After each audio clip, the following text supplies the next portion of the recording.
Hey, it's me, Hrishikesh, Kannan, popularly known as Hrishikesh. Subscribe to my YouTube channel and hit the bell icon now to get the latest videos and get taken into a world of entertainment, culture, sport, business, and current affairs. It's beautiful. Like, we were on a boat. There were so many people. There were performances. There were classical dancers. There was the aarti, and you can see all the lamps lit. I think it's beautiful. It's a wonderful experience, and not just that.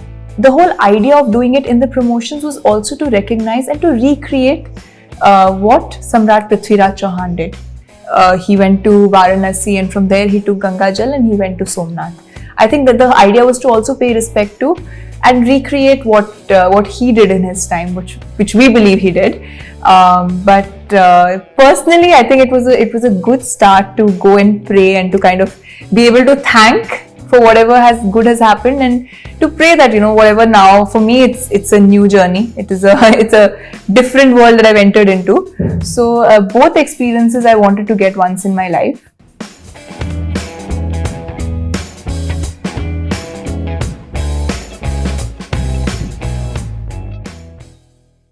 Guys, Samrat Prithviraj is in theatres. Please go and give it a lot of love.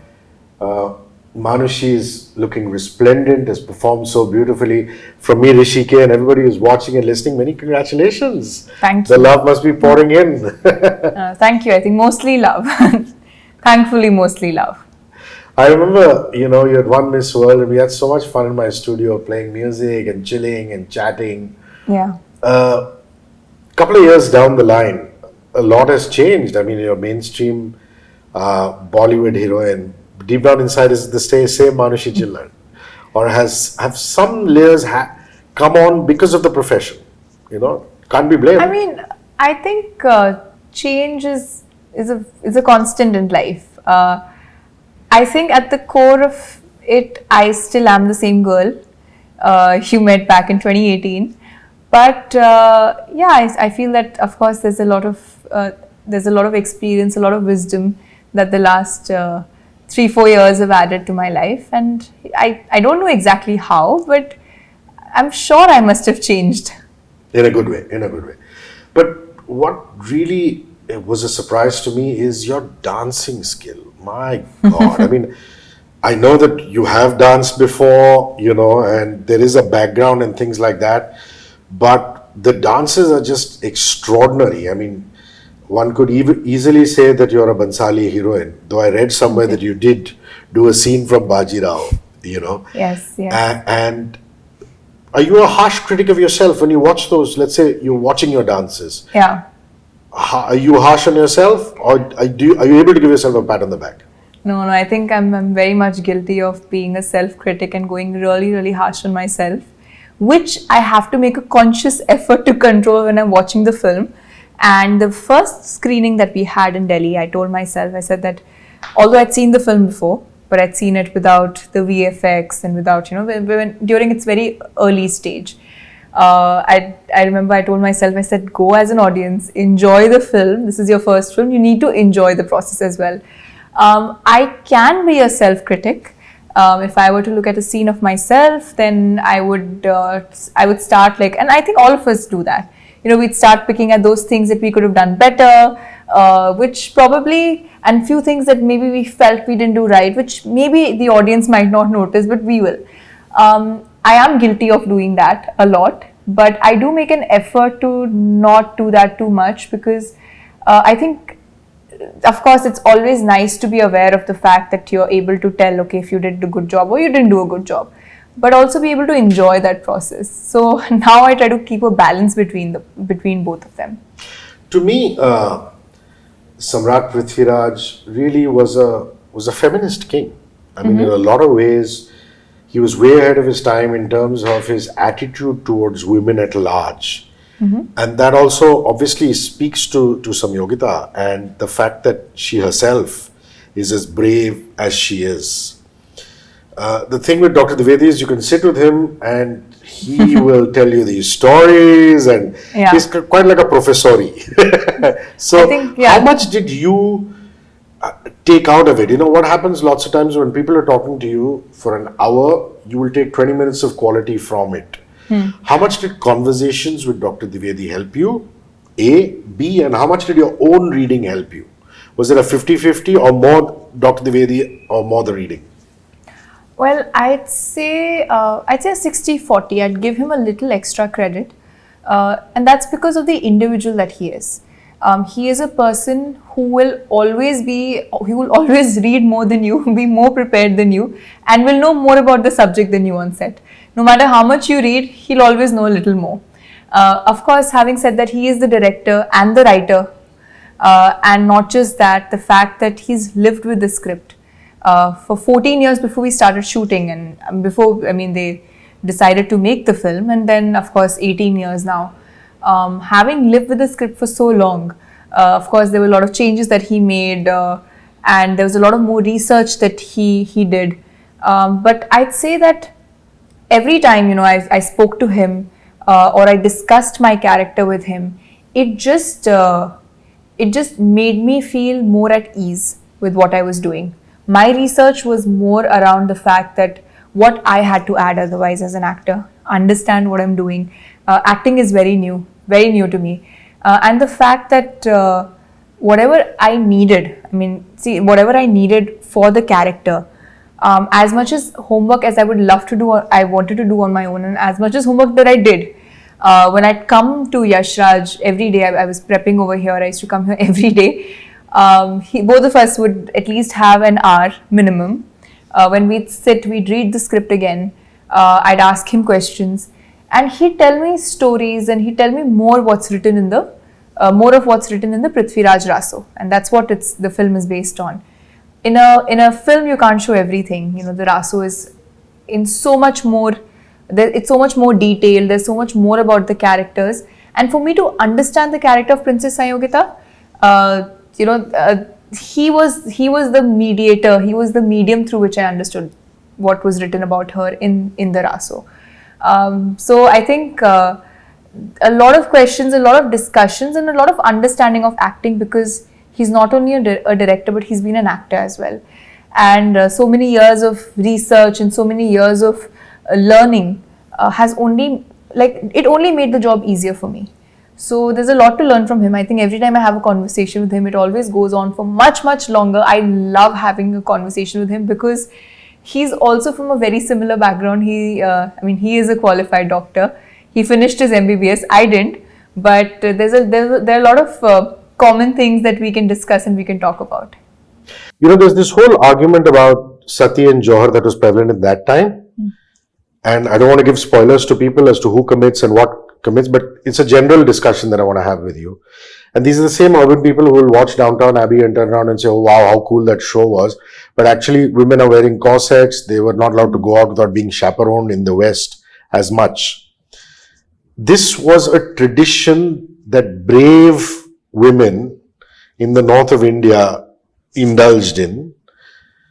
And it happened in the 12th or the 13th century BC. So how do you react to that? When people, urbanites especially, and we are guilty of it the most, turn around and say, oh my God, women are depicted in a certain way. See, I think the first thing is that we can't change, especially when it comes to the film, we can't change it. Do we wish something different would have happened? Maybe yes. But you do have a responsibility of authentically depicting something in a film. That cannot be changed. It's also very important to understand the fact that times were different. It was a very different time. At that time, women had to take such a step to protect their honor. And I feel like as a society, if we have come out of that today when, such practices are not happening, that is a victory for a society, that it's not happening anymore. Today, women are so much more than just someone's wives or daughters. But the sentiment was very different back then. And I think it would be nice to respect the fact that those women had the courage. It's not a very easy decision to make, not at all. I think it's okay to respect it, but also acknowledge the fact that today this doesn't happen. And today times are different. We obviously had to show that because that's what has been written in the Raso. And our film is based on the Raso. True. Yeah. This is very beautifully answered.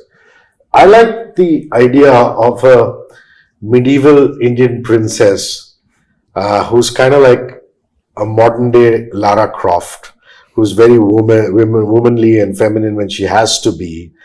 And then when she has to kick some serious butt, she can assume warrior mode. And that must have been something that really spoke to you about Princess Sanyogita. Talk to me about that. This whole transition, the warrior princess. Well, to be very honest, the very first time that I'd read about her as a child, because I used to love reading about mythology and history, was in an Amar Chitra Katha, which of course was a very romanticized version of it. Was it was a storybook. Oh, I used to love. I love them. Amar Chitra Katha, and Chacha Chaudhary, all these lovely comics. I used to love reading them as a kid, and I still remember that I'd read about her Swayamvar and how she garlands a statue and they elope together. It's it's like a Bollywood film, if I may say so. So for me, when I first obviously got to know that I was being considered for this character, I was very excited. Something that you're familiar with, the excitement is a lot more. But more than that, of course, we've seen queens, we've seen characters of queens, and we've seen historical characters, and we've seen different kinds of characters. We've seen them in love stories, we've seen them as warrior princesses. And I think what I really loved about her was the fact that at a very young age, she was a rebel, but she wasn't a rebel without a cause. And initially when I started reading the script, I'd always, and this is something Dr. Saab and I have discussed the most about, I'd always tell him that how can I convince myself to fall in love with my father's enemy? And Chalo, when she falls in love, she doesn't even know that they're competing, but how can I fall in love with someone I've never met? But that was the truth of that time, that a princess would not meet other men outside of her family, and it's like arranged marriage these days, in a lot of ways. But you can call it one of the first love marriages in history.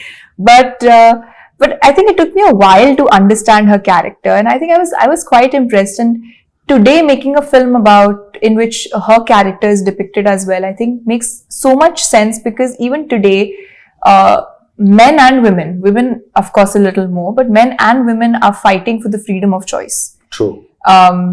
If not all, there are some who are.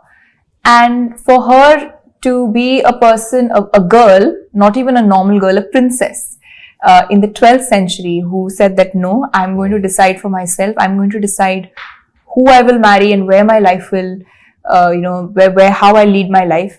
I think that is something which I found very, very impressive. And I think that a character like her, who knows when she has to love and knows when she has to be firm enough and tell people that you cannot decide for me. Whatever is whatever are my personal decisions, I should be the one making them. And if my parents have educated me so much and made me capable enough to understand, then they should trust me to be able to understand what's best for me as well. And I think I guess she pointed out a lot of hypocrisy that was existing in the society, which was very, very brave for her to do. And I think that's the beauty of her character. We don't just see her as one person, we don't just see her as someone who's only fighting or someone who's only loving.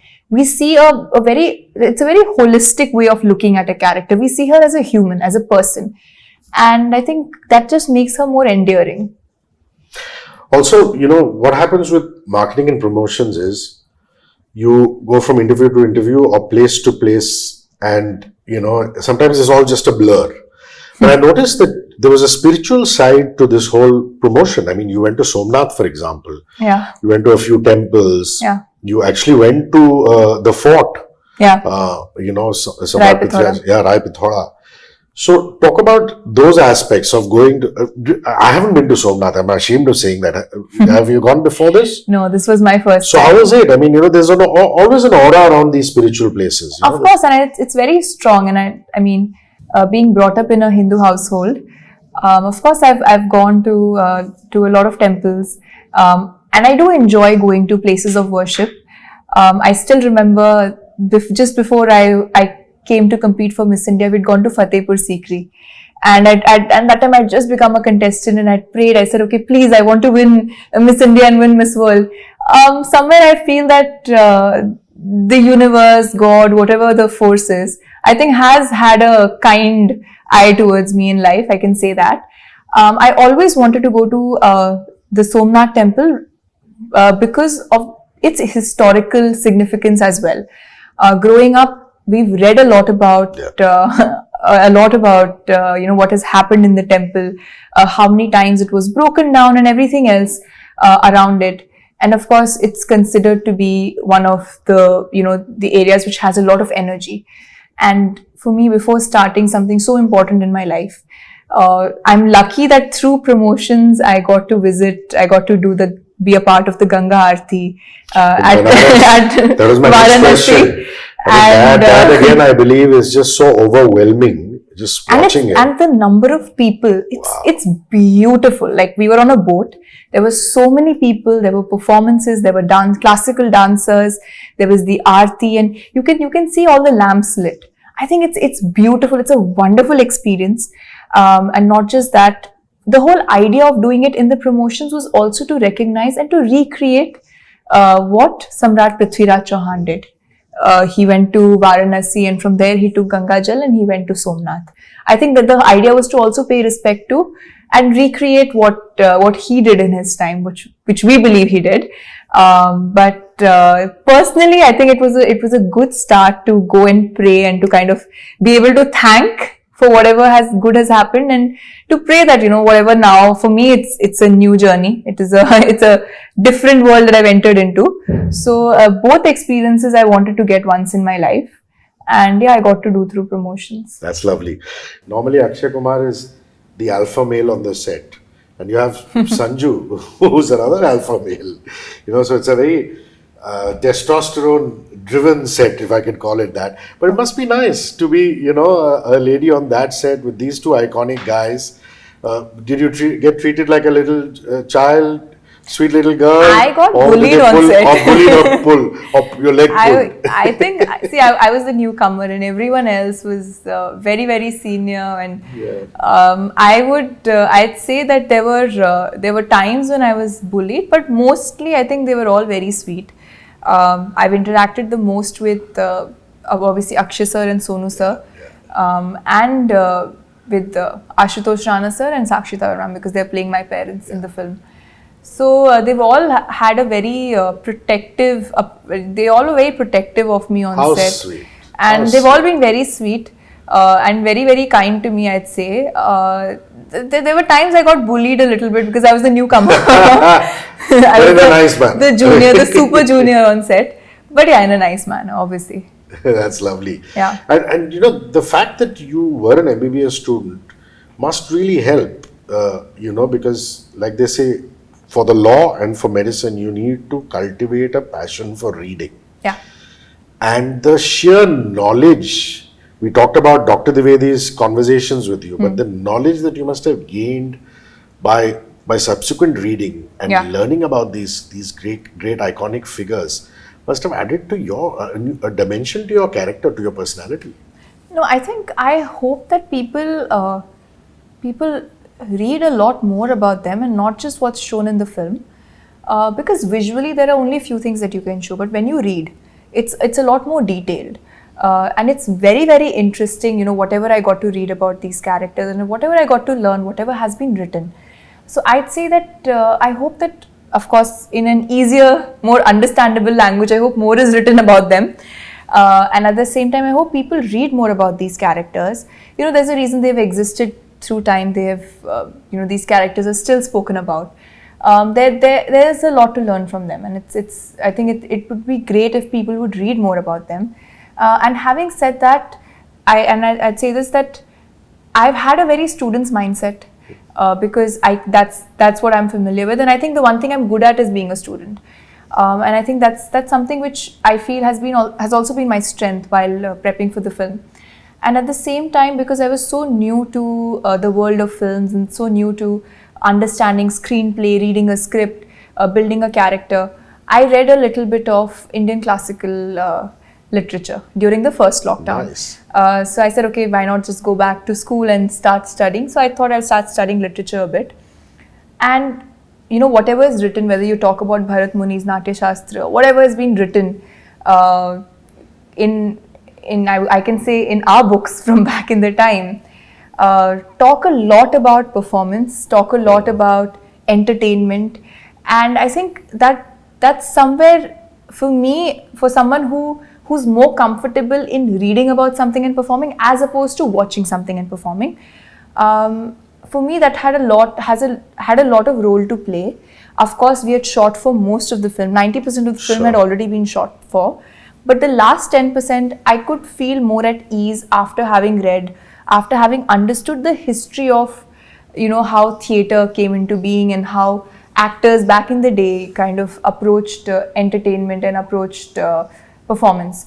So I feel that reading, that is my forte, and I think that's my strength. What I bring to work with me, and that has really helped me as an actor, not just for this role, but a lot that I read about what performers back then. What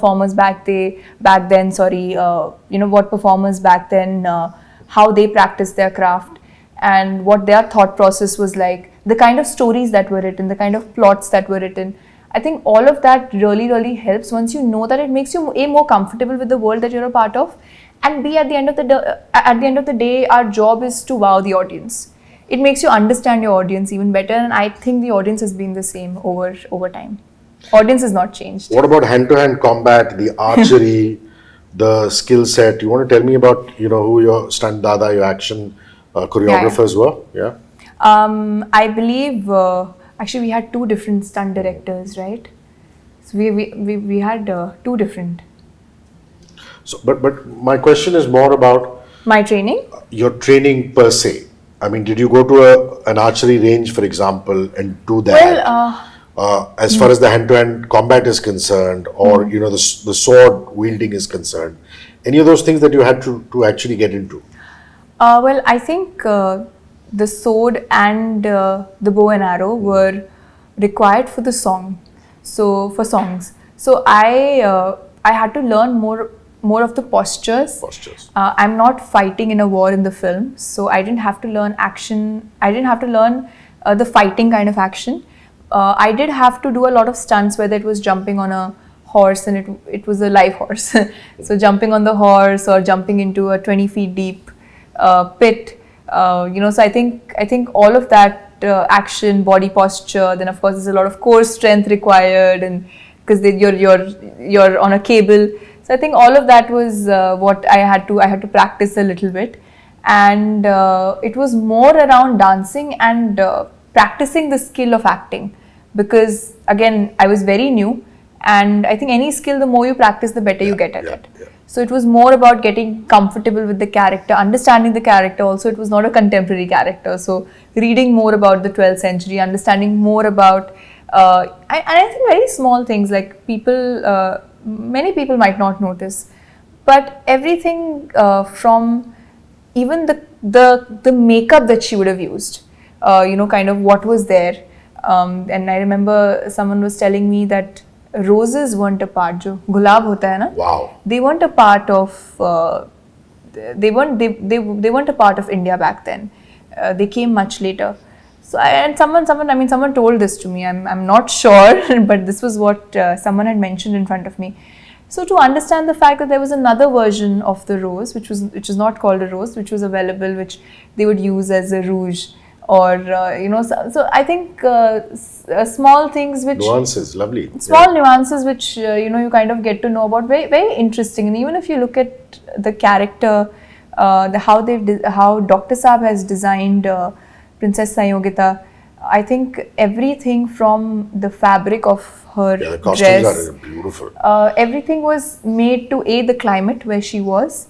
The embroidery was of course appropriate dependent on whether she's in Kannauj or she's in Delhi, and even the fact that a lot of people believe that nose ring is something which has to be a part of the costume, but we had we had Sanjeev sir, right? Or Sanjay sir?